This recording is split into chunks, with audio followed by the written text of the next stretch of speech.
দাঁড়িয়ে কিয়াম করা কি জায়েজ? জি জায়েজ, এবং ওলামায়ে কেরামের মতে মুস্তাহাব, সওয়াবের কাজ।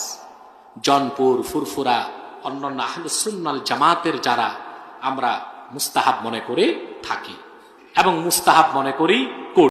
আমার যুক্তি কয়, আমার শ্বশুরকে সম্মান করার জন্য যদি দাঁড়াইতে পারি, আমার বাবাকে সম্মান করার জন্য যদি দাঁড়াইতে পারি, আমার পীরকে সম্মান করার জন্য যদি দাঁড়াইতে পারি, আমার উস্তাদকে সম্মান করার জন্য যদি দাঁড়াইতে পারি, নবীকে সম্মান করার জন্য দাঁড়াইতে পারবো না কেন?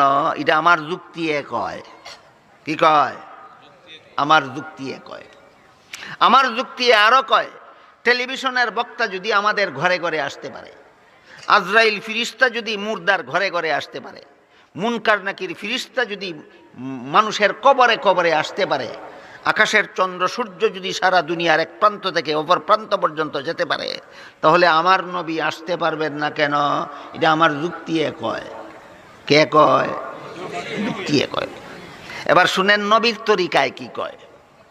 হাদিস শরীফে রাসূল করিম সাল্লাল্লাহু আলাইহি ওয়াসাল্লাম বলেন, লা তাকুমু কামা তাকুমুল আআজিমু ইউআযযিমু বা'দুহুম বা'দা। অনারবীদের রাজনৈতিক অহংকারী নেতাদেরকে সম্মান করার জন্য জনগণ দাঁড়ায়। অহংকারী রাজনৈতিক নেতাদেরকে সম্মান করার জন্য জনগণ দাঁড়ায়। রাসূল বলেন এটা নবীকে সম্মান করার পদ্ধতি নয়। এটা নবীকে সম্মান করার। আমার যুক্তি কি কইছিল আর নবীর তরিকায় কি কয়? কথা বুঝলেন কিনা?